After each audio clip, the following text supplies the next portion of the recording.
Enda en isbre som sperrer veien min.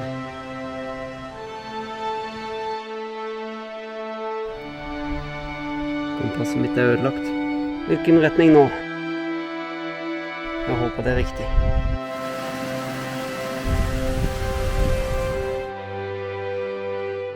Hæ? Jeg ser vann der nede. Snakk om et lyspunkt i rette tid. Tett inn mot fjellsida. Det er helt rått.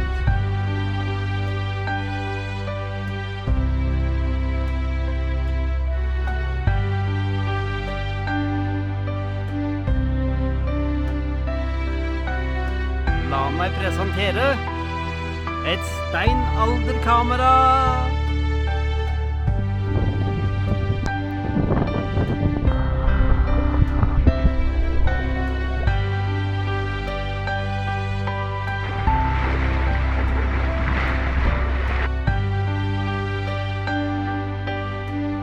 Er det mulig å bevare freden når man kommer hjem til sivilisasjonen?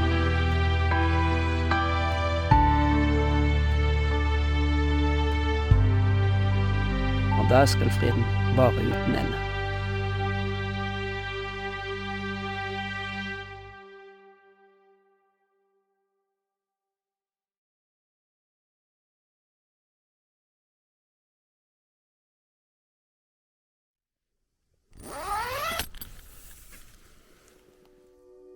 Klokka er 5:30.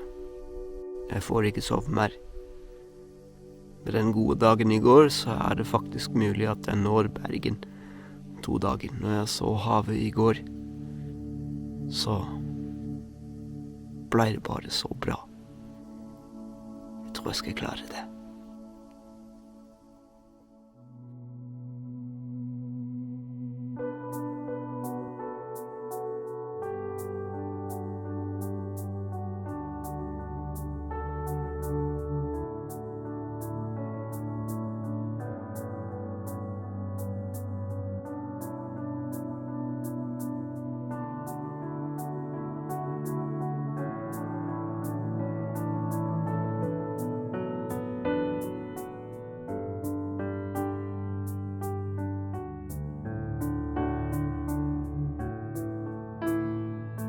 Våknet akkurat i tide til å få med meg dette lysshowet.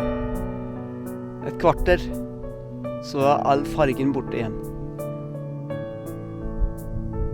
Det var fantastisk.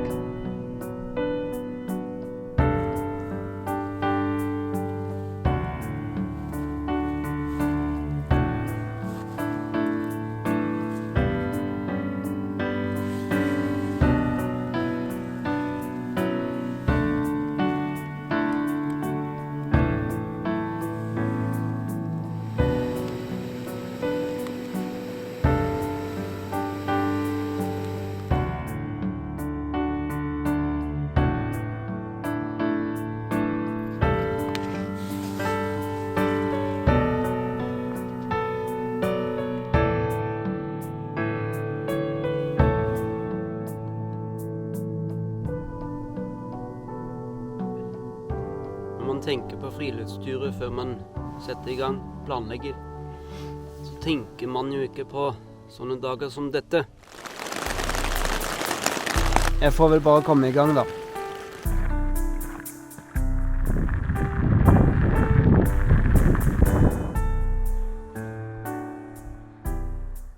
Men man tenker på sånne dager sånn som dette.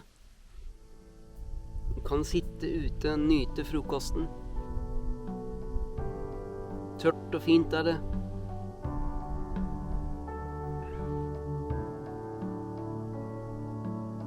Men uten regnværsdager, uten den harde dagen som jeg har hatt, så tror jeg ikke at jeg hadde satt så stor pris på den her. Får jeg nyte frokosten min nå.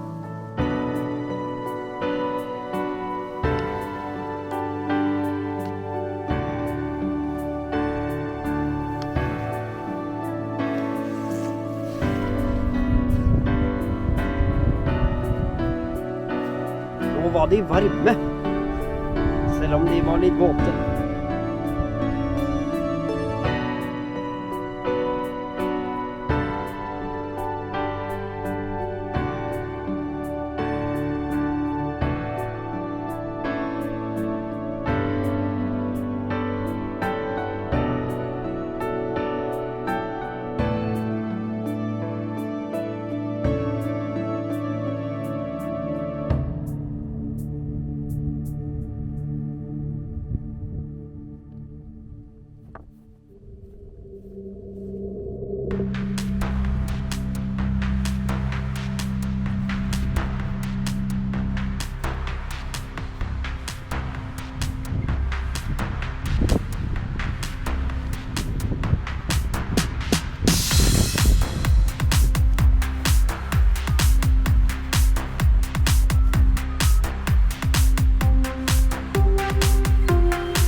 Vaksdal.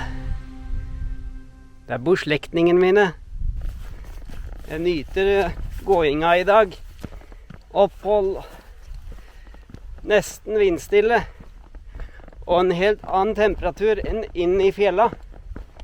Her var det mye mer behagelig.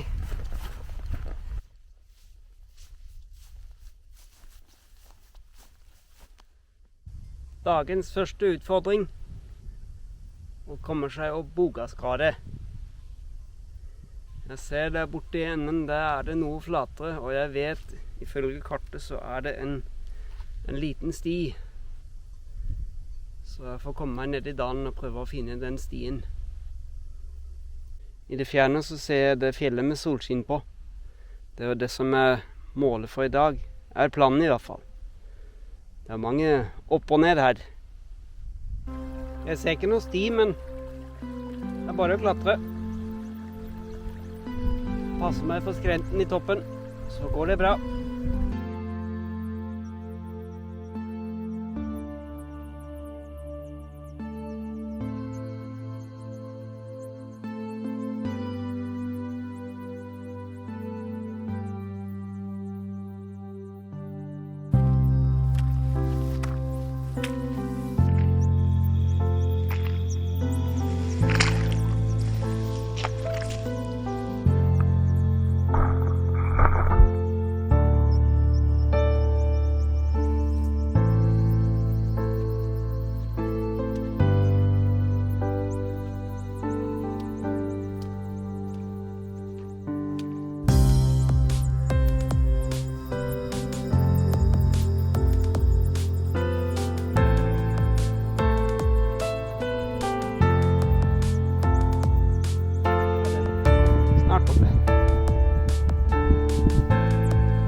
Det kan ikke være mange som går over fjellet til Bergen. I hvert fall ikke her. Jeg tegnet inn en sti, men den er umulig å finne. Så jeg må bare ta kartet til hjelp og finne meg punktet jeg skal gå etter. En varde. Første tegn til ordentlig sti. Og se om jeg finner den der.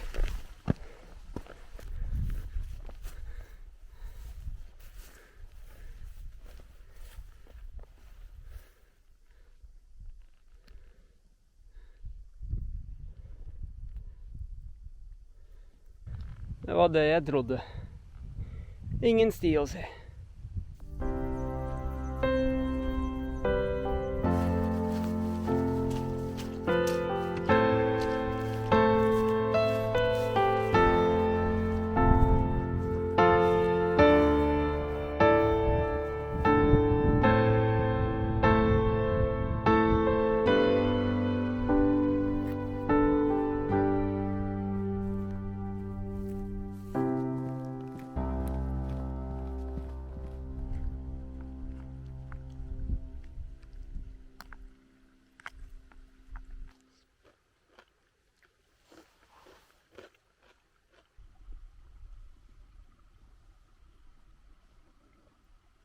Ja, man har ikke spist ekte blåbær hvis man ikke blir blå på tunga.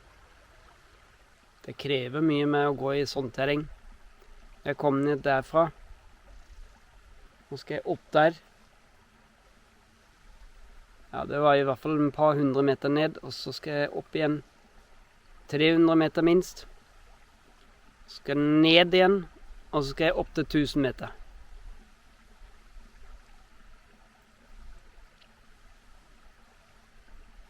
Jeg har tatt meg vann over huet. Vi får se.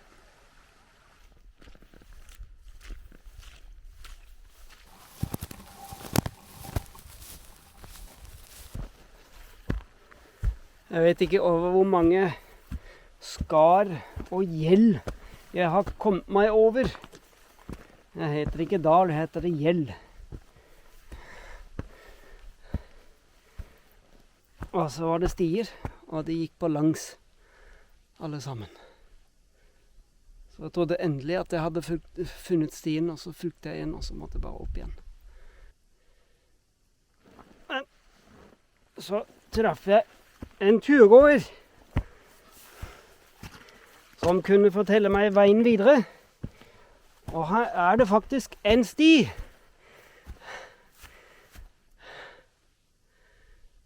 Det var oppløftende.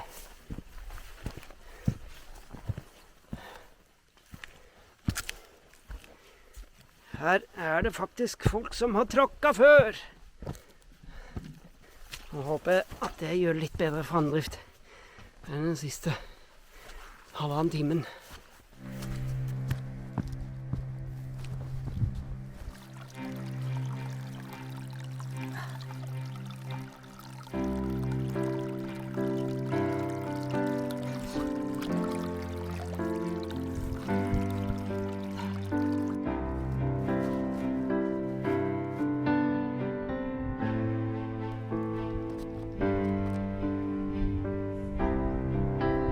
Det er neste.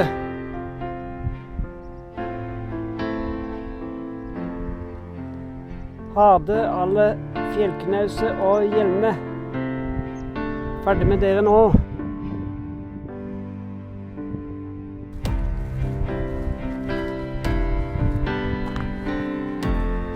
Se på det. En markering etter den andre. Åh, det er en fryd. Snille folk, altså. Lager sånne fine markeringer for de som vil gå i fjellet. Tusen takk.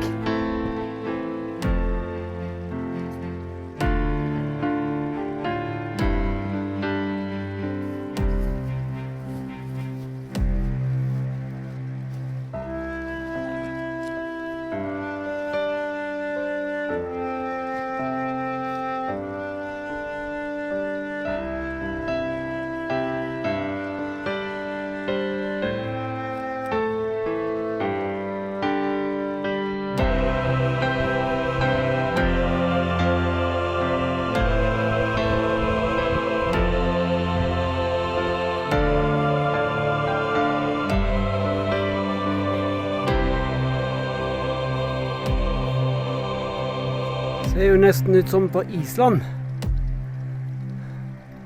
Vi var der uka før jeg dro på tur nå. Så til og med en aktiv vulkan. Island var spesielt. Men den steinen her, den er kul.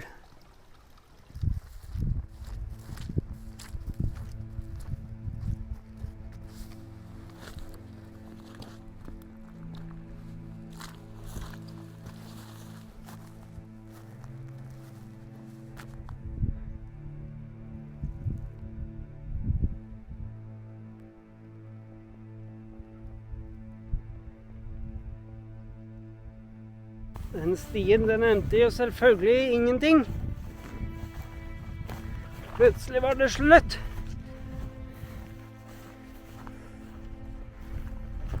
Det mangler kanskje 1,5 kilometer på kartet mellom to stier. Egentlig langs et vann. Jeg skjønner godt hvorfor det mangler. Det er ingen turgåer som gidder å bruke energi på dette krongelige terrenget. oppskrent, nedskrent, myre imellom. Må vi se om jeg kommer meg ned her.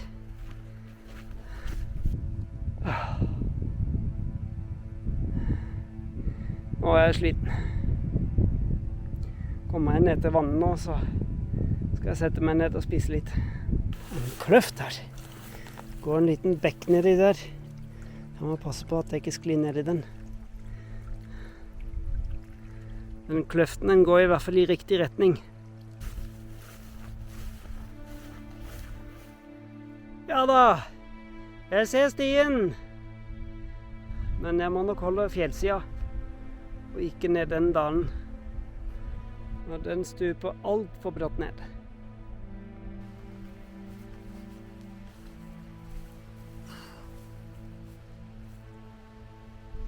Da har jeg kommet fram til Trengereidalen. Det der er Krånipa. I min uvitenhet så tegnet jeg bare en strek tvers over det fjellet når jeg tegnet inn ruta.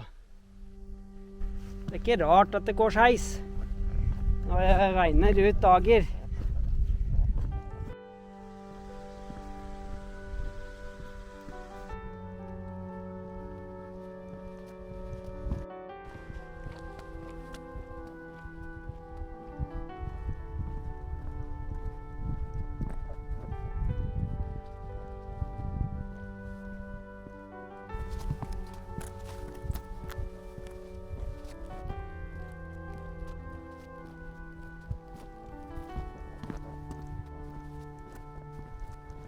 Nå gjenstår snart dagens siste utfordring.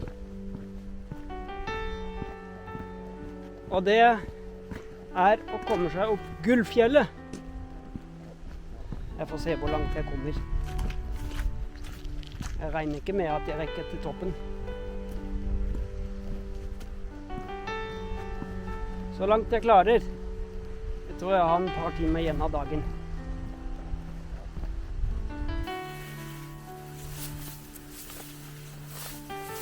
Da er det ikke noen sti. Da må jeg finne en sti. Jeg må opp her.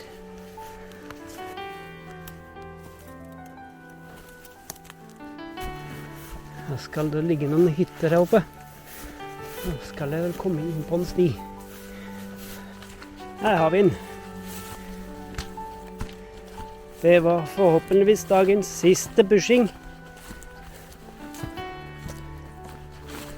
Og kanskje turens siste bushing. Det blir bra. Snart fremme.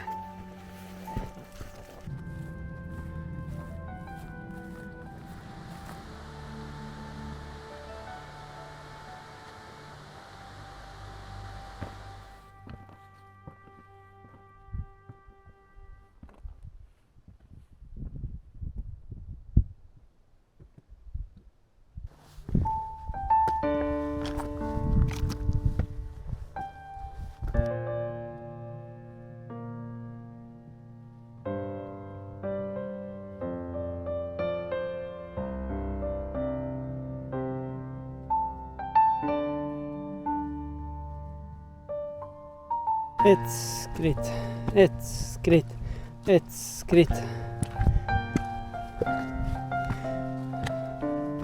Da kommer du fram.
Her har jeg vann.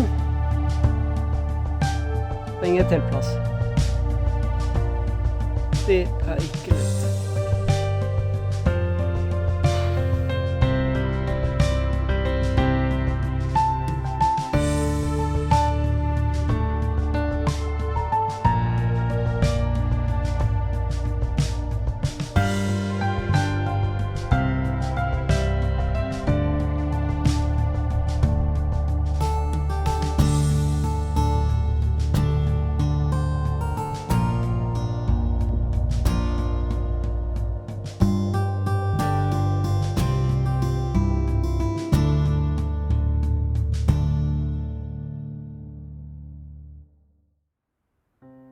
Dagens tanke om fred handler om fred for denne kloden.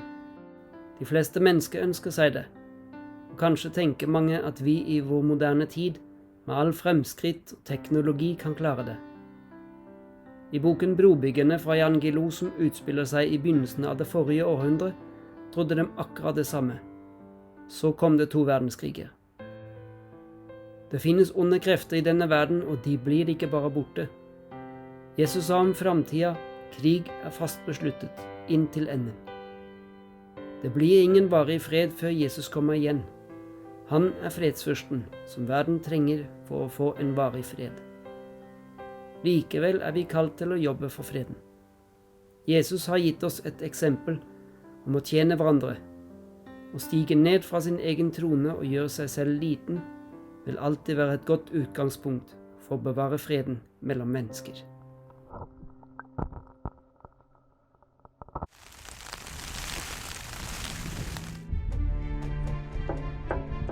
Bergen hilser meg velkommen med regnbyger. Viser seg fra sin beste side.